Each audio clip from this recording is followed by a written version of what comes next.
expect from the best fit to the TT power spectrum from Planck. And then these are the residuals below. And this shows the EE spectrum. And with Planck, by the time you get to EE, the Planck is very good for temperature anisotropies, but it's the EE spectrum is really quite noisy.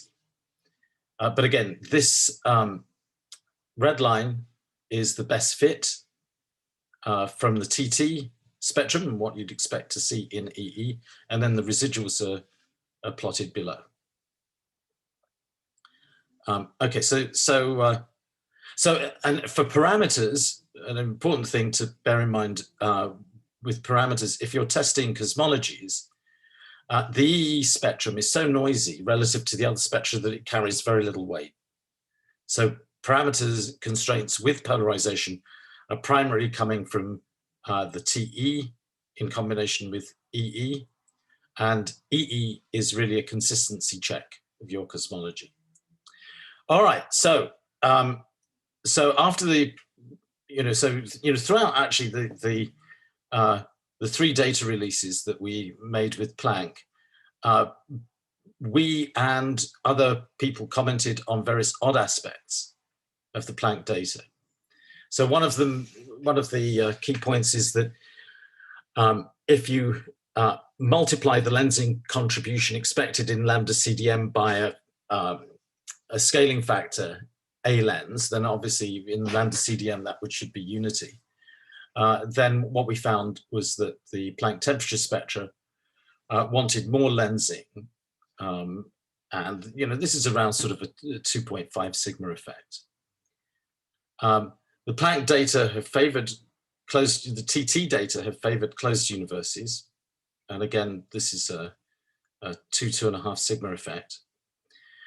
It was claimed that high multipoles gave different parameters to lower multipoles.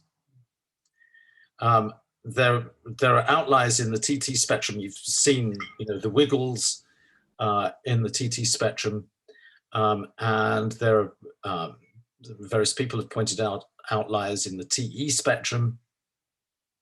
So there are a number of anomalies, and so the question is, how do you test?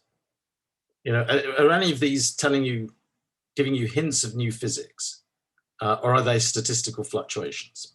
So after the 2018 data release, Steve Grattan and I embarked on a program of to really push the Planck data, okay, and improve the statistical power of the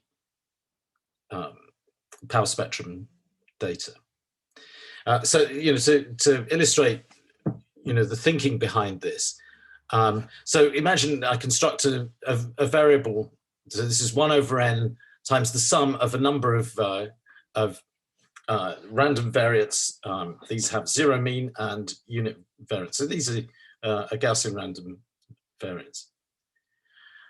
So as n tends to infinity in this sum, then x will approach 0, and there'll be statistical fluctuations. So what we can do is, as a function of n, plot what happens as a trajectory. So this shows 100 trajectories. So if we look at this trajectory here, then you can see that it crosses the green line, and the green line represents a 3 sigma deviation. Okay, so it crosses the green line. So we can calculate the statistical distributions and so on.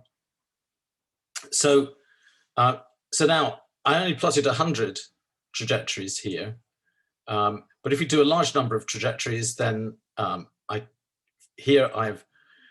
just arbitrarily chosen trajectories that cross that exceed the 3 sigma boundaries at n equals 50. And so the question is, what happens to the trajectory as n increases? Okay, so these are rare fluctuations. So if I find a rare fluctuation and I increase n, then the probability is skewed towards these trajectories going closer to 0. So, once you've picked something that's a fluctuation, then as you increase n, it'll tend towards the statistical significance of the deviation will go down. So the trajectories will tend to go back down below the 3 sigma boundary. There isn't this one. If we look at this trajectory, this increases in statistical significance for a bit and then starts to converge. But most of the trajectories drop below the 3 sigma boundary.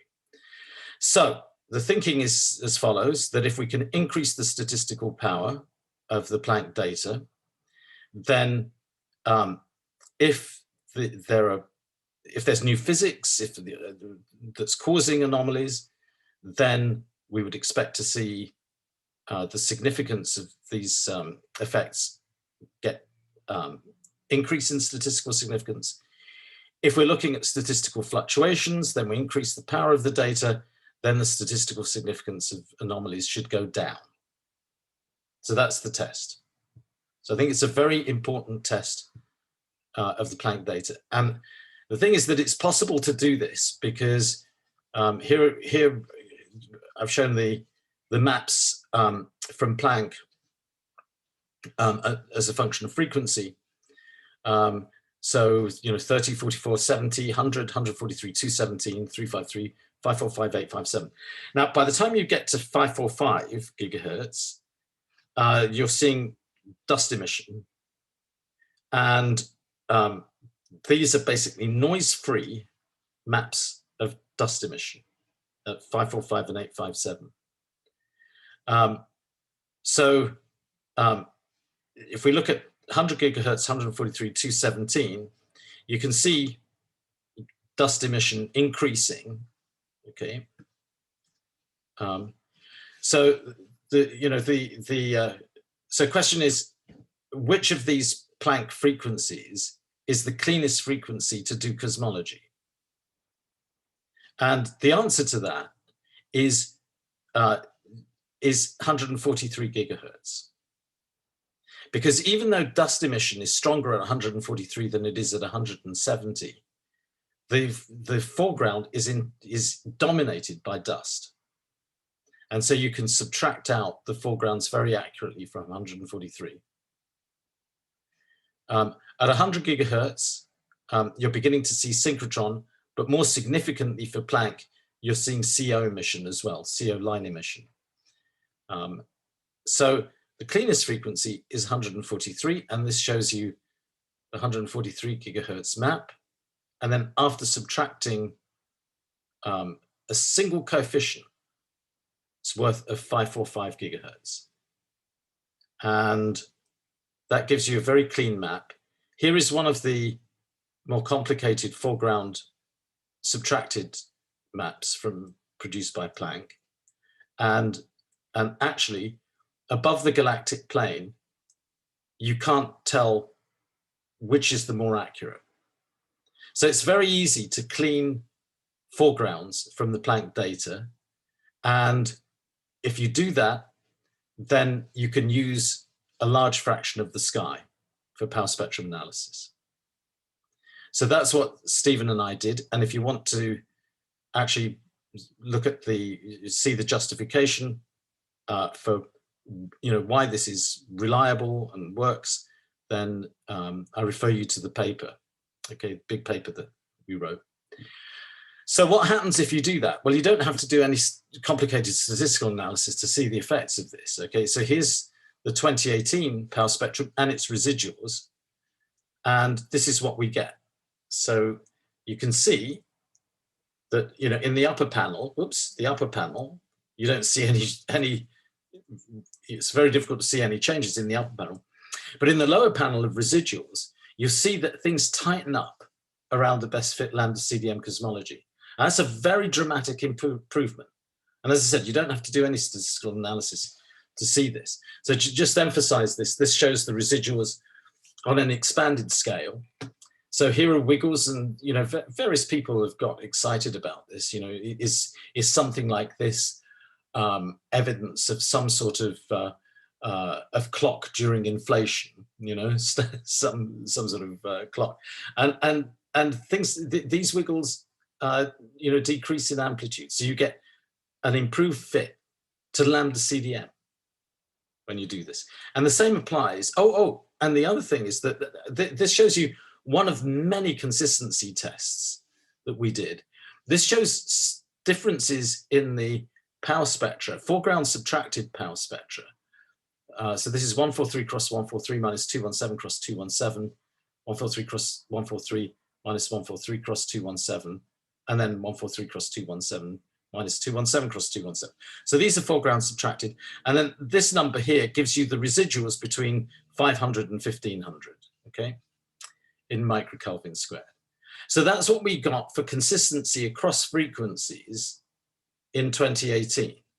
And here's what I get with the new analysis, okay? So the spectra are consistent across frequencies to precision, you know, that is tiny compared to cosmic variance. And nothing like this has ever been seen, you know, nothing of this level of consistency has ever been seen in a CMB experiment. So that's, you know, you see the same thing from different frequency combinations. And if you go to the big paper, then you'll see additional tests, because we can split these things up between detectors. So you can actually test the consistency within a frequency, within 143, within 217, so you can look at the consistency between detectors. And so it all works out. There's no evidence of any systematics.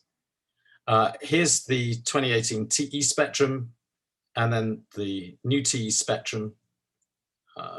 There's a small degree, you get the same effect of somewhat quieter spectrum, but because the TE spectrum becomes noise dominated above multiples of 1,000, you don't see much of an effect of this, you know, much of an improvement at high multiples. And likewise with the EE spectrum. So most of the improvement is coming from TT. So here are the parameters of lambda CDM. So these are all your favorite parameters: Hubble constant, omega matter, the lensing combination S8, so sigma 8 omega m over 0.3 to the power 0.5, physical density of cold dark matter, location parameter for the peaks, spectral index, amplitude. Okay, so these are the 2018 results, and here's what we get. So the main thing that you see is not really a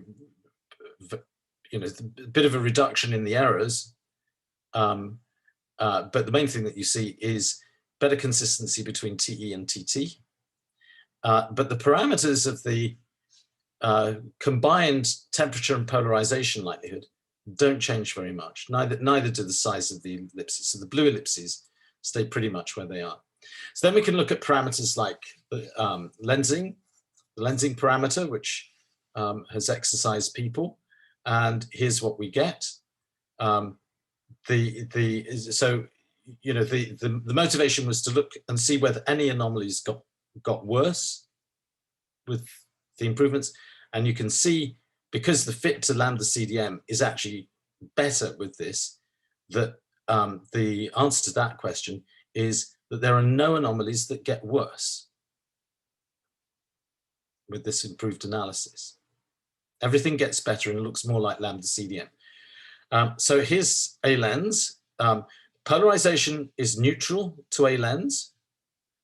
So the effect is coming from TT. And what happens when you combine the temperature power spectrum with polarization, it lops off this range of values which have high values of the Hubble constant and gives you a constraint is by the blue contours. So, you know, there is a definite pull towards values of A lens that exceed unity, but it's not very statistically significant, you know. And similarly with curvature, there is a pull of Planck, TT, you see there's an almost perfect geometrical degeneracy in the temperature power spectrum with respect to omega k, and that degeneracy is broken by lensing, or you could add in supernovae and BAO. They will break the degeneracy as well. But on its own, there's a geometrical degeneracy, and the Planck data can sit anywhere on this line. So there's a definite pull towards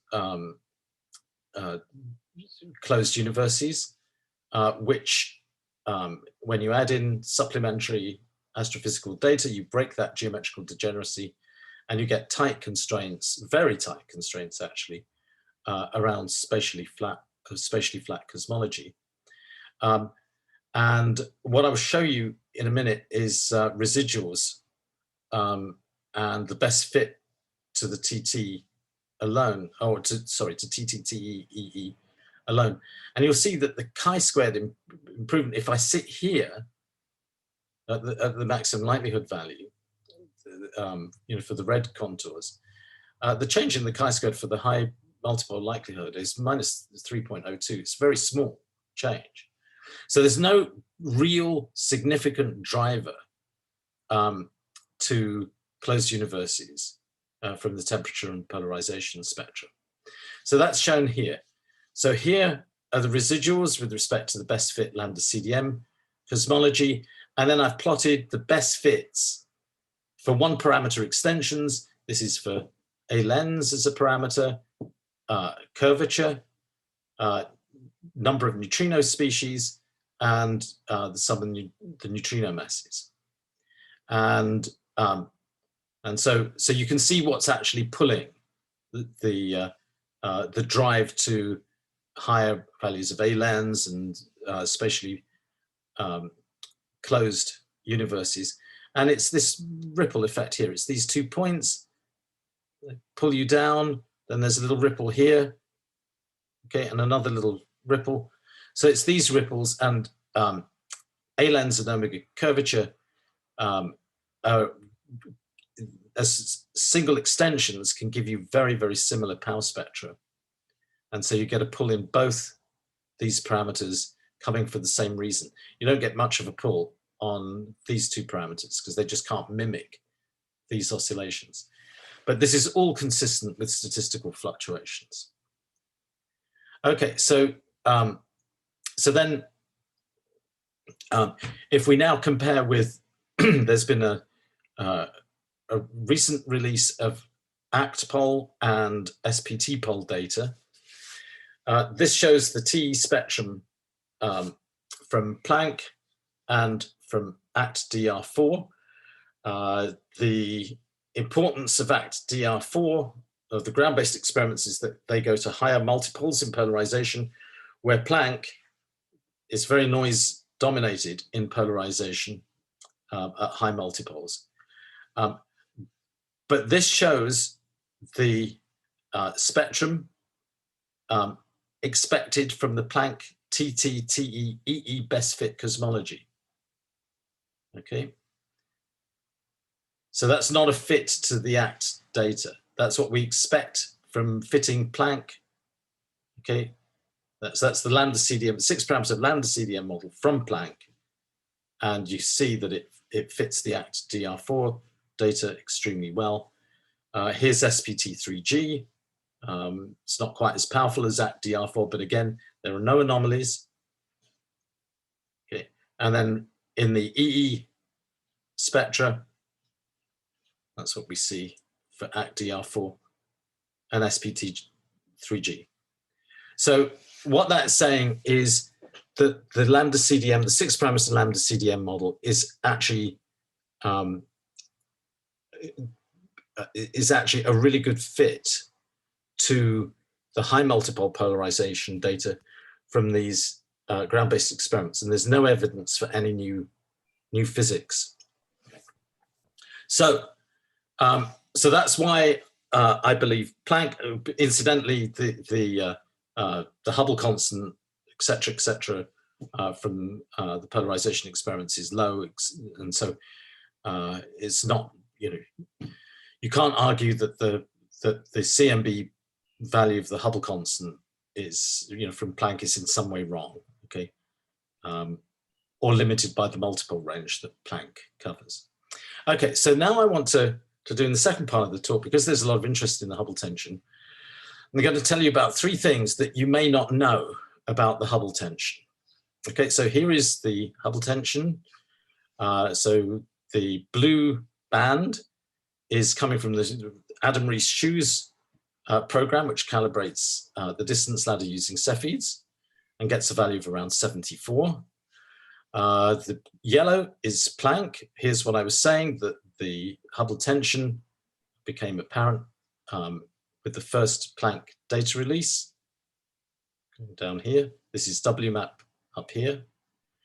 And then the TRGB, the tip of the red giant branch, calibration of the distance ladder from Wendy Friedman's group, that gets a value of about 70 kilometers per second megaparsecs. Okay, so the Hubble tension, as most people understand it, is the difference between the 74 value and the 67.4 value from Planck. So that the discrepancy is about 6 kilometers per second per megaparsec. And the key thing to bear in mind in interpreting distance ladder measurements is that a 0.1 magnitude error, a systematic error, 0.1 magnitude, gives a shift in the Hubble constant of 3.2 kilometers per second per megaparsec. So to explain this discrepancy in terms of a magnitude error, and it might not be a systematic magnitude error, then you need a magnitude error of about 0.2. 0.1 would get you would get you to within sort of an acceptable degree of agreement. So, okay, so the first point is this number, the tip of the red giant branch, looks intermediate between Planck and Shoes. And so even the authors of this paper said that their results were inconclusive, since they were compatible with the Planck value and they were compatible with the Shoes value. Okay, so the first thing is that that's not true. Okay, the tip of the red giant branch and the Cepheid distance scales are highly discrepant. Okay, and you can see this because these error bars, they're based on, I mean, what they include is the errors in the distance anchors, the errors in the method used to calibrate nearby galaxy to get distance moduli for nearby galaxies that host type 1a supernovae. And then they have errors associated with the type 1a supernovae magnitudes. So there's a number of things that contribute to that error. But now what I can do is there are 10 galaxies in common, okay, between the TRGB and the Cepheid measurements. So 10 galaxies with TRGB distance moduli and the same galaxies with Cepheid distance moduli. And so here are their distance moduli as a function of, so this is the peak apparent magnitude of type 1a supernovae, and then this AB is the intercept of the supernova magnitude redshift relation. So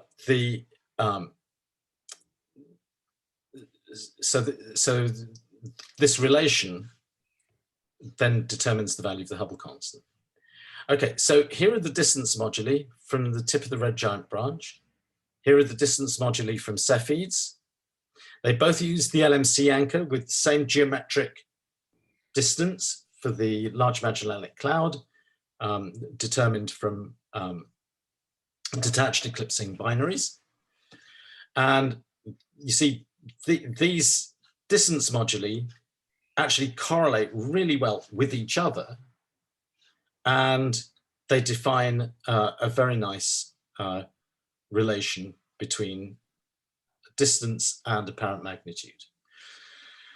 Okay, so then if we fit this, you get 70.4 kilometers per second per megaparsec. And that includes the supernova magnitudes, et cetera, in this error, but not the error in the geometric distance for the LMC. If we fit this relation, we get 76.1 plus minus 1.5. But the supernova data are identical between these two plots. So if I just compare the distance moduli, forget about the supernovae, then the difference is 0.14 plus or minus 0.02.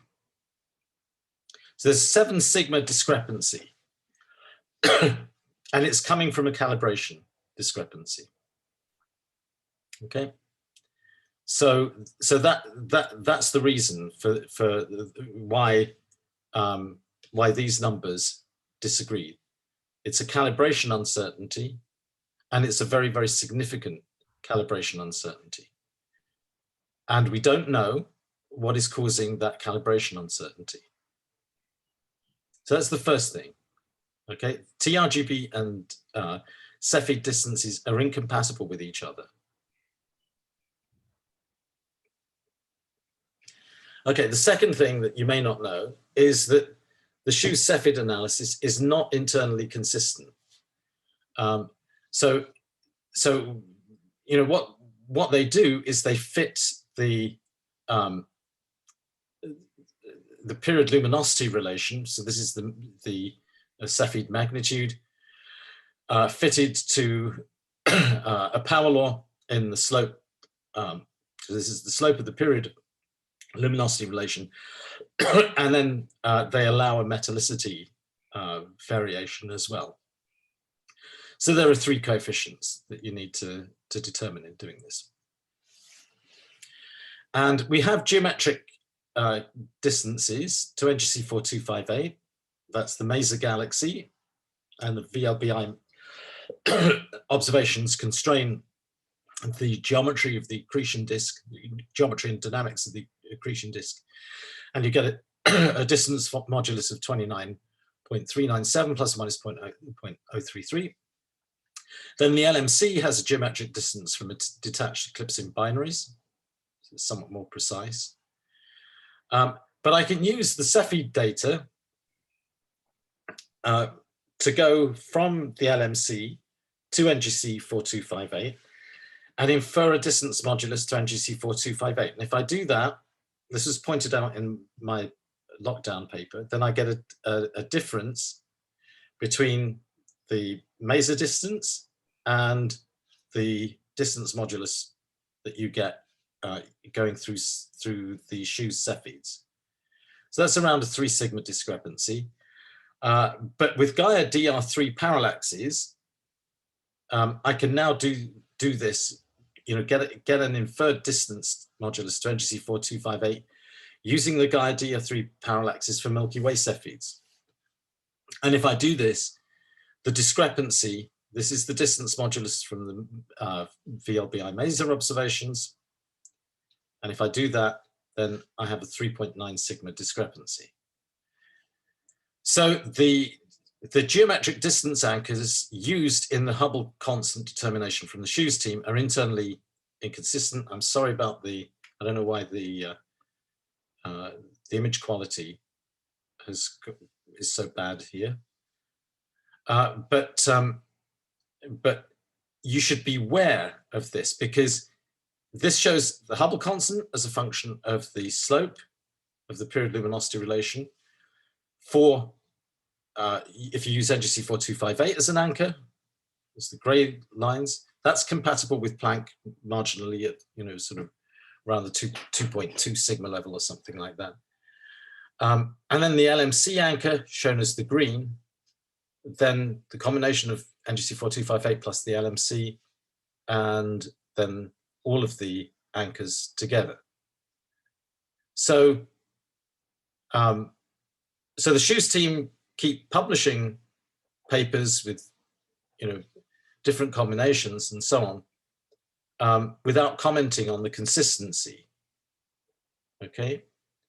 The point is this: if I go, say, from LMC to NGC 4258, then most of the data, the Cepheid photometry is almost the same.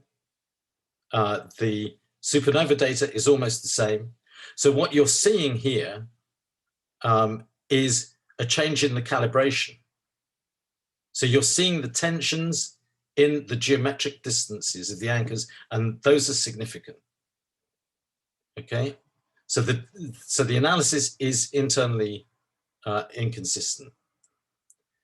So then the third point is, I think you can make a very, very general argument that you cannot solve the Hubble tension by modifying late time physics. And by late time physics, I mean physics that changes the expansion history compared to lambda CDM.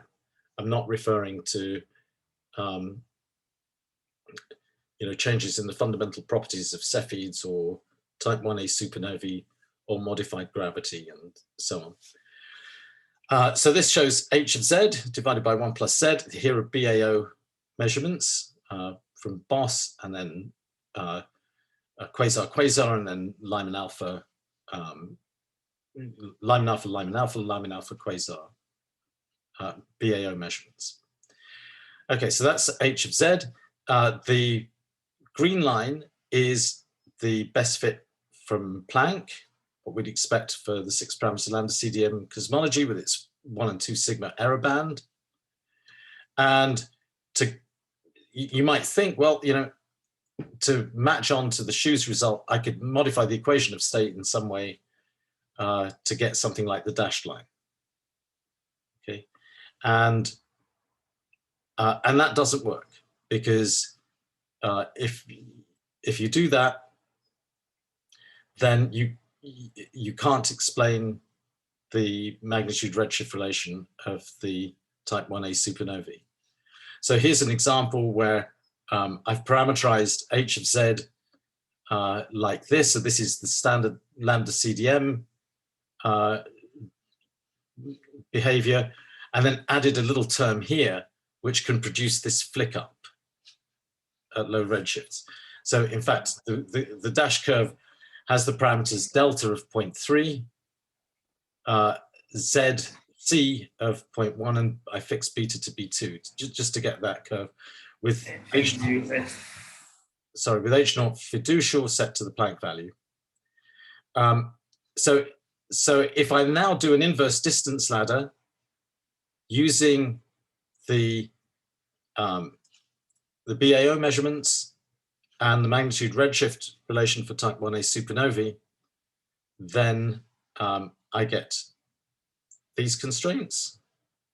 Okay, so here's h naught as determined by the Shoes team, and it's always low. You can't get up to 73, 74. Okay, and this is as a function of the absolute magnitude of type 1a supernovae. So here's another way of looking at the problem, that the inverse distance ladder gives you a constraint on the absolute magnitude of type 1a supernovae that's sitting at around minus 19.4. The Cepheid measurements, if Shoes were correct, then you'd expect to see minus 19.21. Okay, so no late time solution can work. Okay, so here are my conclusions. As far as I can see, lambda CDM fits the Planck data perfectly with acceptable statistical errors, and that also applies now to high multiple polarization measurements from ACT and SPT.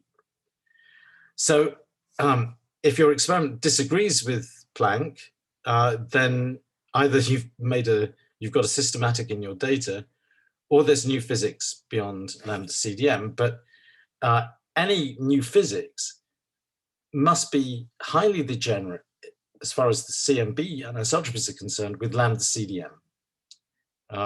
So any evidence for new physics is driven by the fidelity of other data, not CMB data. And that is it. Thank you. Thank you very much for the presentation. Are there any questions? And you can raise your hand by looking for the reactions button at the bottom of the screen, of the Zoom screen, or by typing your questions in the chat.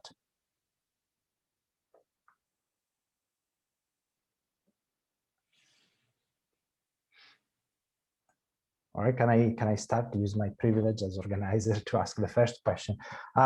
So, I mean, there is a lot of observationally, there is a lot of effort going into alternative cosmological probes. You mentioned some of them, but for example, there is the strong lensing, timing of the differential timing of strong lensing, and so on. So I wonder if you could comment on those efforts, right? And those are related to observational developments. Clusters, X-rays, clusters is there as well. So I wonder if you could comment on that, and how do you see the future of this particular field, you know, H0, and you know, what is the next step really? Yeah. Okay, so good question. So let me start with H0, because I think it's very clear that the if I go back to this plot here, both of these techniques are measuring relative distances quite accurately. And the difference between them is a calibration difference. So what that says to me is focus efforts on calibration. Okay. Yeah. And the internal consistency that I talked about here is another example of calibration. This is a calibration difference. Okay, so maybe the reason for this discrepancy is that the Maser distance is wrong. Okay, because what's happening is that the Maser distance wants low values of the Hubble constant that are consistent with Planck, but not. But the LMC and Gaia Milky Way Cepheid parallaxes want a high value of the Hubble constant. What's happening here is that for the TRGB, the LMC anchor wants a low value of the Hubble constant, whereas for the Cepheids, it wants a high value of the Hubble constant. So these are calibration issues. In both of these examples, they're calibration issues. So that it can be solved by specially targeted observations. Okay, so you target the observations on improving the calibrations. You see this is a significant thing, because the Hubble constant tension with Planck is nearly a 10% effect. Okay, and you know, whereas the proponents or the practitioners of distance ladder measurements are trying to get a precision of 1%. Yeah. Okay, so you don't need to push on increasing samples of supernova host galaxies, or you know, so on and so on, to actually figure out which calibration is closer to the truth. So specially targeted observations. Then the other things that you mentioned, everything has its strengths and weaknesses. Okay, so if we look at you know, strong lensing time delays, the problem with this is, you know, the degeneracy with the mass modeling that you make, you know, that you make for the lenses. And this diagram shows is taken from a fairly recent paper by Birra et al., where they make more general models the time. There's a degeneracy between the Hubble constant and the convergence field local to the object, and so they make more complicated models. And what happens? I mean, the central value, I wouldn't put much faith in the central value, but what happens is that the error goes up. Okay, so here's the error of the combination of the holy cow measurements, where the claimed precision is 2 kilometers per second. This looks like a really strong underestimate, okay, because this doesn't explore more general mass models, okay. Yeah. And so if you do that, the error goes up. So mass modeling is a limiting factor in time delay measurements, and the effort in those needs to go into mass modeling. The evidence for weak gravitational lensing, that kind of discrepancy in amplitude. The key is accurate calibration of photometric redshifts and dealing with outliers in photometric measurements, where I think that there's still a long way to go, and that will affect Euclid and other measurements. So what I suspect is, I mean, the Hubble constant actually looks to me to be one of the more promising areas where we can make progress. Despite the fact that we've always had a Hubble tension for the last 100 years, but because if the effort is put into calibration, that I'm optimistic that can be tackled. I'm less optimistic about lensing, okay, and I suspect that we're going to go through a phase where we're going to see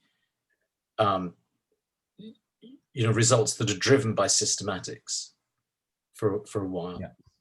And then with clusters, as you know, the problem with clusters is mass estimates. But again, that can be improved measurements from weak lensing can improve that situation. The observations are slow, but they're possible. Okay. Yeah. Thank you very much. Thanks a lot. There are a couple of questions. So, Dr. Perivolaropoulos. Okay, thank you. I'd like to ask something about the absolute magnitude. You had the plot where you saw the disagreement between the two absolute magnitudes. Yes. Can you show this plot again? Yeah.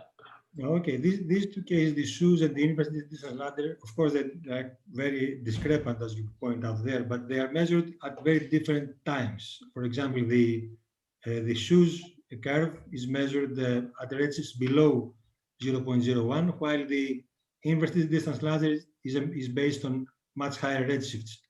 Now, can you comment about the possibility of a transition between the two? Right. Okay. So is it a viable possibility, and how would you comment on that? Right. Okay. So I've just submitted an extended version of the paper which discusses this to AstroPH, and I've been very careful in the revision to always talk about changes to, what I'm dealing with, investigating, is changes to the expansion history. Okay, so I've rewritten it with legal precision that I always refer to the expansion history. Okay, and obviously, I mean, I can't say anything here about any sort of physics that could change the the absolute magnitudes of Cepheids or type 1a supernovae. So if you have some theory that produces a 0.2 magnitude shift, between, but it has to be nicely timed, right? It has to be timed so that you don't pass, so the supernovae the Cepheids, the calibrations of supernovae hosts, they're at redshifts of 0.07. So you have to, 0.007, I mean. So, you have to arrange this transition to occur between then and where, the magnitude redshift relation becomes ill-determined from type 1a supernova, which is, probably about 0.05, okay? So somewhere between 0.007 and 0.05, you've got to arrange your transition. And if you can do that, then you can explain this discrepancy. Okay, thank you. I read your review article this morning, by the way. Thank you. Okay, Manoli, Saridakis. Yes, first of all, we thank you, George, for this very nice and very enlightening talk. I would like to ask something related to your answer to the first question. Usually, in order to collect the data, clean the data and handle the data, we are doing many assumptions or calibrations that might be sensitive on the underlying cosmological scenario and or the gravitational theory, the underlying gravitational theory. So are there any even small hidden calibrations or assumptions that are sensitive to GR or to Lambda CDM? Or in which analysis? In the Planck analysis, I mean, are there any intrinsic assumptions? I mean, for instance, could any calibration be sensitive if there was a slight deviation from GR or not? No. Or it's completely independent from the... No. It's just processing electronic signals, from a bunch of detectors. I mean, that's I can't see, there's no GR assumption. I mean, there is once you start, fitting models. But the power spectra are the power spectra. Very good. It's one of the interesting things about doing CMB analysis. You've probably seen that a lot of experiments, etc., do blind analysis now. Okay, but you see, Planck is basically always blind. Okay, so if we look at a power spectrum like this, can you tell me the parameters just looking at the power spectrum? Once you do this, and then whatever you get from a parameter analysis is what you get.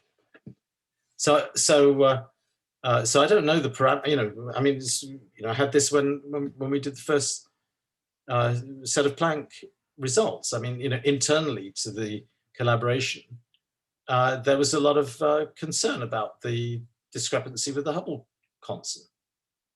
But we got the power spectrum, and that's the power spectrum. And whatever the parameters are the parameters. You can't change it.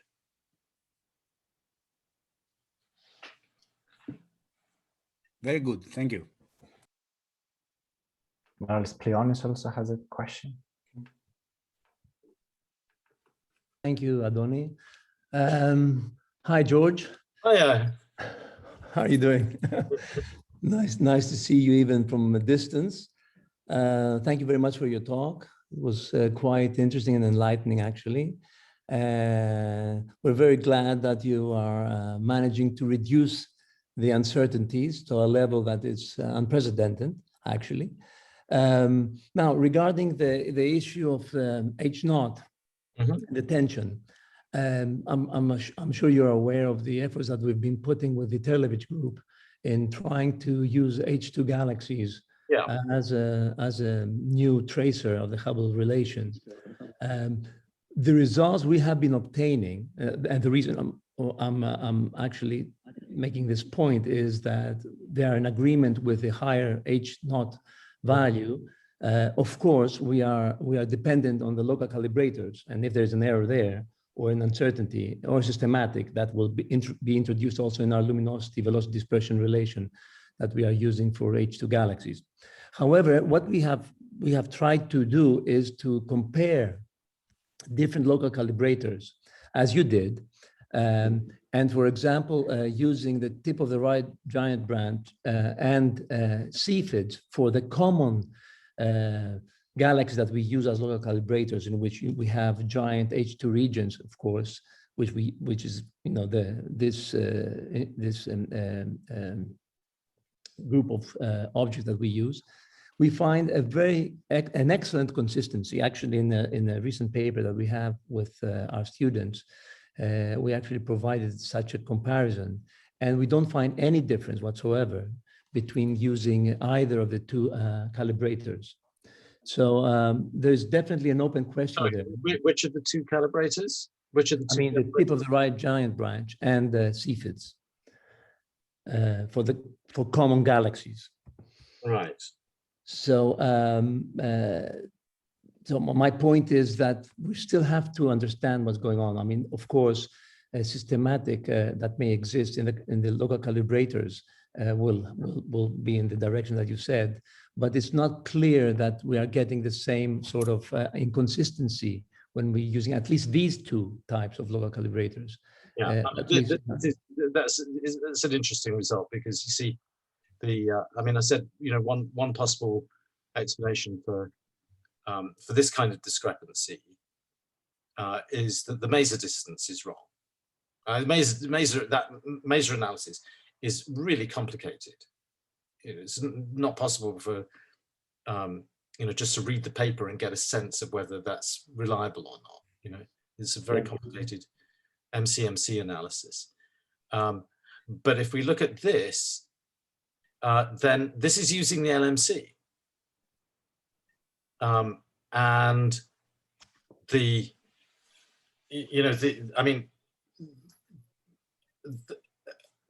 and this is 0.14 magnitudes.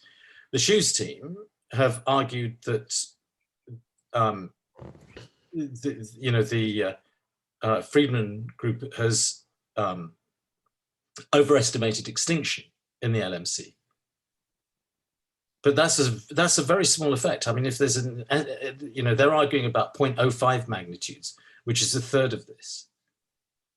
So it'd be interesting if you're finding consistency between different calibrators, then you must be favoring and getting a high value.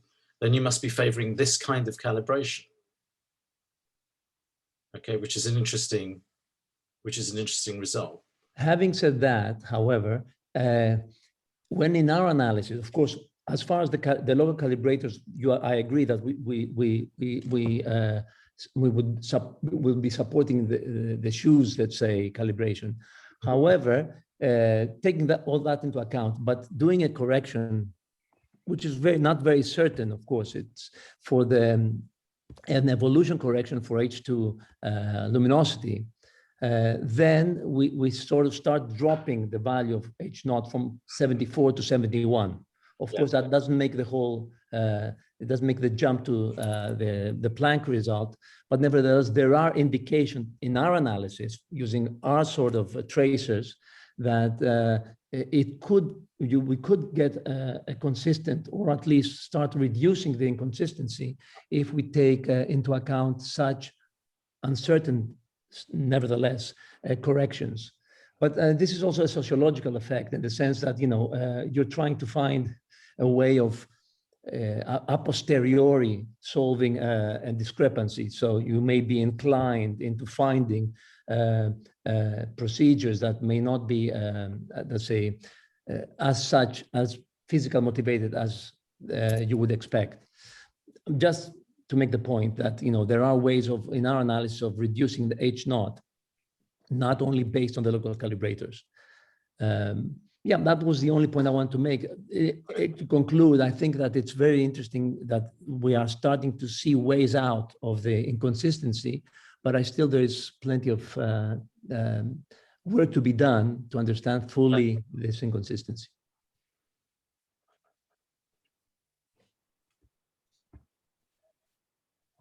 Adonis, can I ask something? Adonis?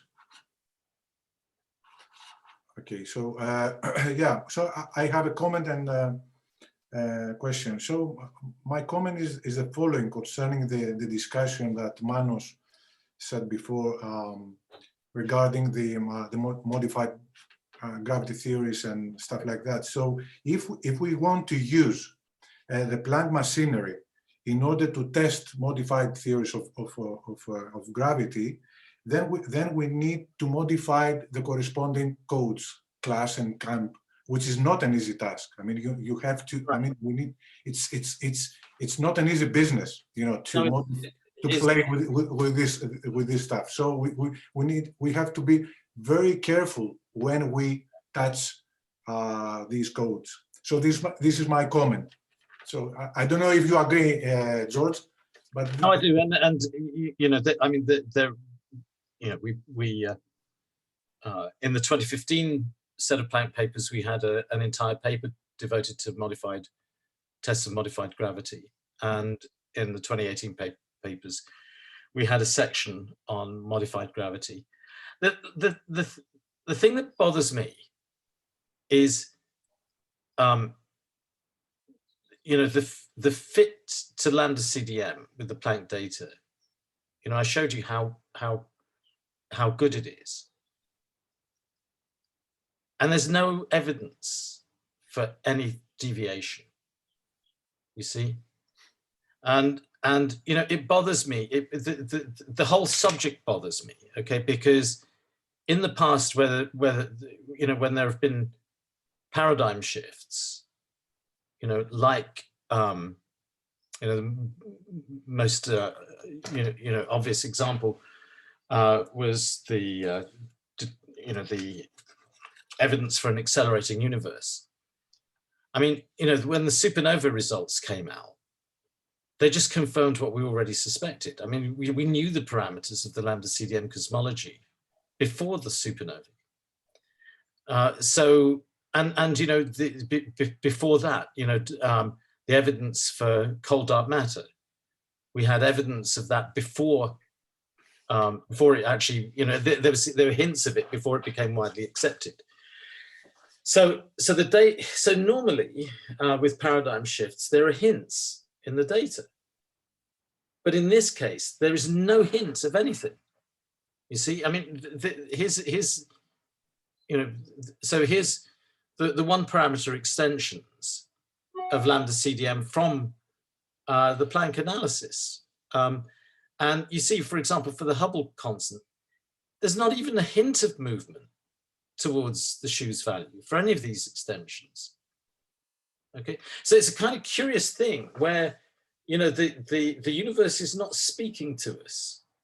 You know, we've got these measurements, they're discrepant with Planck, and I can't see any hint anywhere of anything that pushes you in the direction of the distance ladder measurements. And I find that deeply, deeply frustrating. okay, so here's my question now. So perhaps, you know, I can give you a way out in a sense, in the following sense.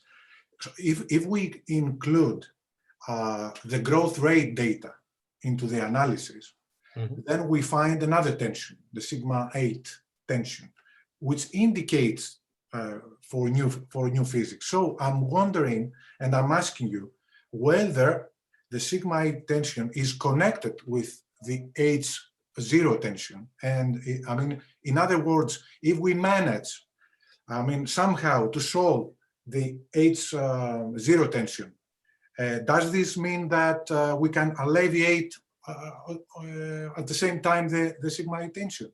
All right. Okay. So that's interesting because the first thing I would challenge you that redshift space distortions give evidence for you know, for an amplitude tension with Lambda CDM. I think it's very dependent on which measurements you choose, and then but then there is a pretty general result that you can make. I mean, if you try and modify the equation of state at late times, then you would tend to make the sigma 8 tension worse. Okay, so for you know, quite a reasonable class of models, you know, trying to use late time physics to solve the Hubble tension makes the sigma 8 problem worse. Well, yes. I mean, somehow you need to reduce gravity, especially at late times, in order to to alleviate the sigma 8 tension. So there are attempts. I mean, you know, towards this you know, direction. But yeah. Okay. Okay, George. Thanks. Eleonora also has a question. Hello. Hi. Ah, hello. Okay, yes, I have a comment and a question. Okay, a provocative question, actually. Okay, my comment is about the blind analysis. In my opinion, a blind analysis is something that you validate on simulations, and at the end, when you have the machinery that is working, you analyze the data. In Planck, we are not doing like this, okay? We have several versions of the likelihoods analyzing directly the data, and you are assuming modeling of the foregrounds, and you are doing measurement of the polarization efficiencies just on the data, and these are affecting the constraints on the other parameters. Then you choose the best solution, and then you give the constraints. Okay, this is not something that is blind. I agree that the power spectrum is okay, the shape of the power spectrum is like this, but the way in which you are analyzing the data is not blindly in Planck. I think you agree with me. No, I don't agree. Okay, we don't use the simulation to validate the likelihood. That's sorry. Look, the first thing is, you know, an important aspect about Planck, which is that whenever we've looked at simulations, yes, we've always found deficiencies of the simulations. Okay, so we're working with the actual data. We're working to precision that is higher than the precision of the simulations. So we've never really learned anything. You'd have to make a gross error to actually detect it as a discrepancy with simulations, because what's happened when we've done this is we've found problems with the simulations. So in particular, the foregrounds, the foreground models are really quite wrong in the simulations compared to reality. Yes, I agree. But the point is that this is not a blind analysis, no. If you it's blind in the sense that I have no idea, and I had no idea. Look, you know, I did the 2013 analysis, you know, and I had no idea what the parameters were. Okay, until the analysis was finished, and once it was finished, that was it. Okay. But I'm not exactly, okay, it's not exactly like this, okay, because for example, we know that there are correlations with the parameters, I don't know, KSZ, something like that, okay, between the parameters, the final parameters and the foregrounds, and we just choose, okay, we have a threshold in which we are okay with the numbers at the end, but we don't really do a blind analysis. For example, okay, I'm in DES now, and we didn't know until 1 week before the papers were out, which is the constraints, which are the constraints, okay? While in Planck, we use always the data. We don't use Eleonora, no, look, I disagree with you. Once we had the TT power spectrum, that was it. We always had the TT power spectrum from the starting. Okay. Sorry. I mean, we knew the data from this when we started to build the likelihood. We already knew the data. This is not what is done when you are using a blind analysis. You don't know the data. You just use the simulations until the end. This is not what has been done. No, it's not, and it wouldn't have been possible because yeah, exactly. So it's not blind. That's my point. It is blind in the sense that you don't know the cosmology. Yes. As you're doing the analysis, you have no idea. Yes. So if you're very experienced, I mean, I can look at, because I've been doing this for a long time. I can see by eye. I can see by eye a 3 sigma, cosmology that's 3 sigma discrepant. Okay, I can see that that's a 3 sigma. I can see that that's a discrepant cosmology. By the time you get to 2 sigma, I have no idea, and neither does anybody else. Okay, so it's blind in the sense that you don't know what the cosmological parameters actually. Yeah, but it's not blind like the other teams. Well, we're then arguing about what you mean by blind. Okay. Then I have a provocative question. Okay, Planck and the BO. Okay, when you have a curvature free to vary, are in disagreement at about 3 sigma. This is true also with Canspec. And would you believe the opposite? So if Planck was exactly flat and Planck plus BAO gave omega k less than 0, would you have claimed that the universe is closed in that case?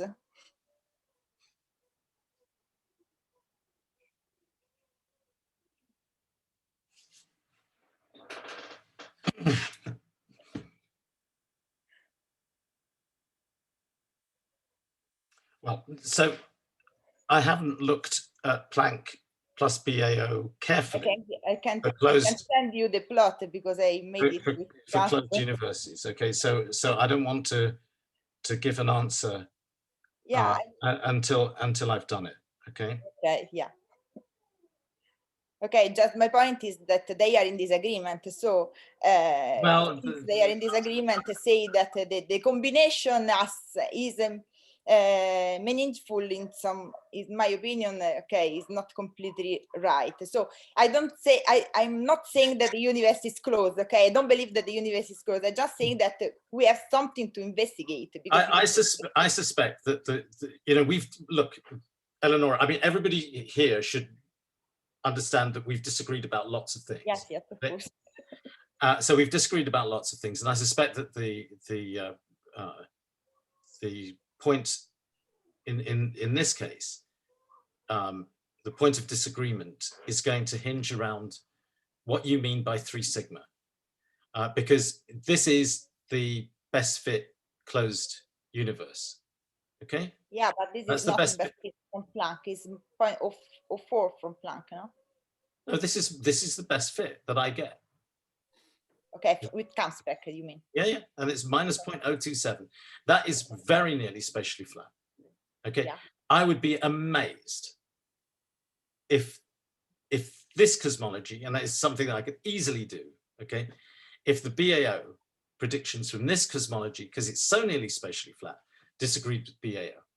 So I suspect that the difference is, and we've argued about this before, of what you mean by sigma, okay? Yeah. I don't think it's helpful to use to think in terms of sigma or p-values or whatever when you're dealing with large internal degeneracies. Okay, and the right thing to do is to look at delta chi-squared. Okay, so I'm saying that they are, in my opinion, they are in disagreement well above 3 sigma, especially if and I'm saying that I suspect that I would disagree with you. I can send you also the plot where there is Canspec like this and the boss that is like this. Okay, so if they are in disagreement, this was the opposite. Okay, Planck was exactly flat and BAO were assuming were in favor of a closed universe. I don't think that nobody will claim that the universe is closed because of BAO.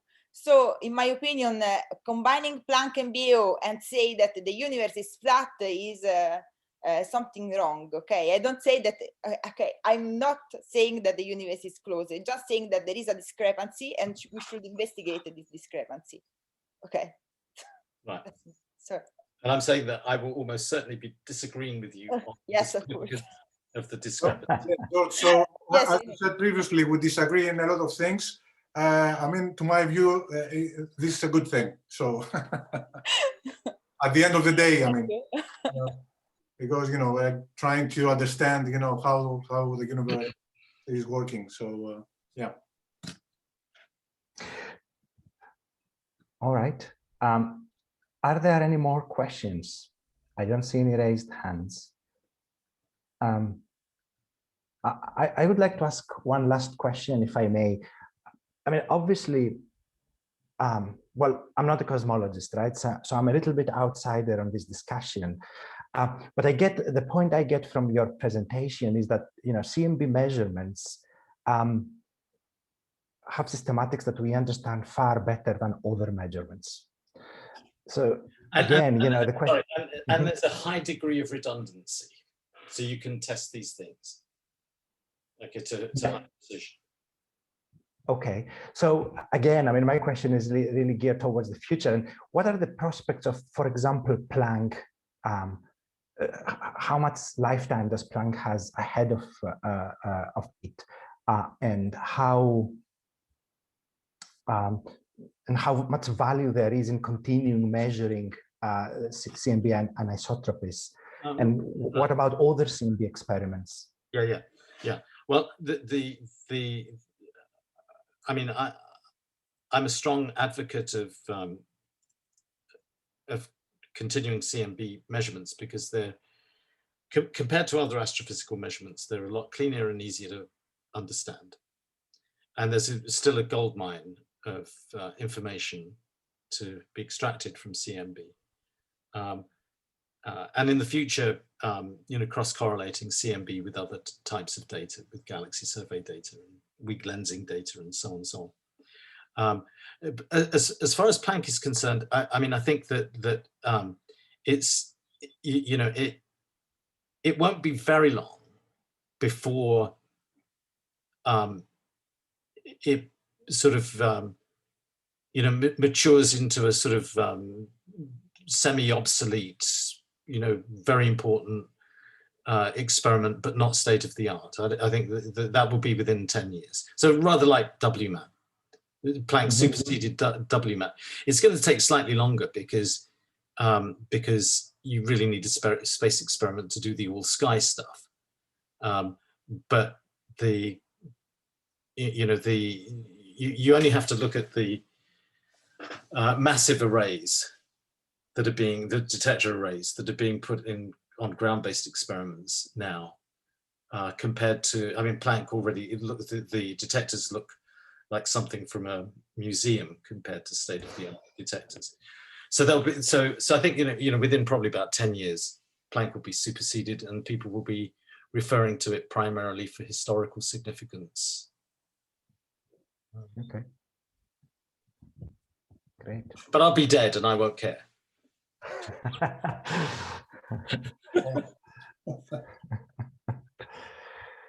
Okay. Okay. So yeah. So as the director of the Institute, I'd like to thank George once again for his presentation. Thank you, George. I appreciate that. Thanks. Thank you. Yeah. So I think, George, we have been going on for quite a bit, right? I mean, you are already, I don't know, probably 40 minutes after the end of your presentation discussing, and that was very, very interesting indeed. So I think we should close it here, if that's okay with you. Thank you. Good. Thank you very much, okay, everybody, for participating and for asking questions. And yeah, we shall see each other soon. Thanks again. Okay. Thanks. Bye-bye, George. Bye then. Bye-bye. Bye. Bye all.